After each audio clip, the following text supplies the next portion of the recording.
Todos nós conhecemos a história de Neemias. Neemias foi um judeu usado pelo Senhor para a reconstrução dos muros em Jerusalém.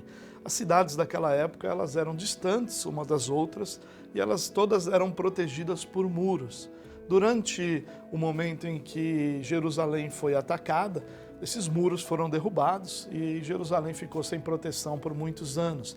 Neemias, então, vai a Jerusalém e conduz, direciona o povo, instrui, ajuda, lidera o povo para que o povo então pudesse participar dessa reconstrução dos muros. E essa história nós conhecemos e muitos aspectos de como isso aconteceu, de como Neemias não se distraiu, de como Neemias andou focado, como Neemias não levou em conta as ameaças dos inimigos, como ele buscou a Deus. Todos esses aspectos nós conhecemos. Mas eu queria chamar a sua atenção hoje para um aspecto que está lá no versículo 4 do capítulo 1 do livro de Neemias. A história começa assim, que Neemias recebeu, quando ele ainda estava no cativeiro, uma comitiva de irmãos lá de Jerusalém. E ele pergunta a esses irmãos como é que as coisas estão. E a resposta é terrível, a terra está arrasada, os muros estão derrubados, as pessoas estão cabisbaixas. E aí então Neemias diz no versículo 4, quando ouvi essas coisas, sentei e chorei.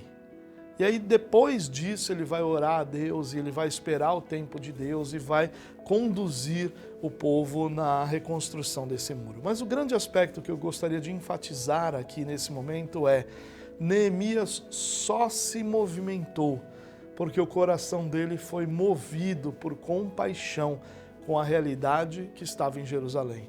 Neemias tinha um ótimo cargo, um cargo de confiança, ele era copeiro do rei. Neemias, apesar de não estar na sua terra, estava num lugar desenvolvido, num lugar onde tudo ali era e acontecia de uma forma muito organizada. Neemias tinha a confiança e a autoridade, a abertura de estar diante do rei. Ou seja, Neemias tinha tudo para se acomodar, tudo para ficar tranquilo. Mas ele abriu mão de tudo isso para viver em Jerusalém esse momento de reconstrução com poucos recursos, com muitas lutas, muitas ameaças, com muitas dificuldades. Por que alguém faria isso? Porque ele foi movido de compaixão. E é isso que nós deveríamos pensar, queridos. Talvez o nosso coração precise ser movido por compaixão, precise ter a alegria com os que se alegram, mas também ter a tristeza com aqueles que sofrem.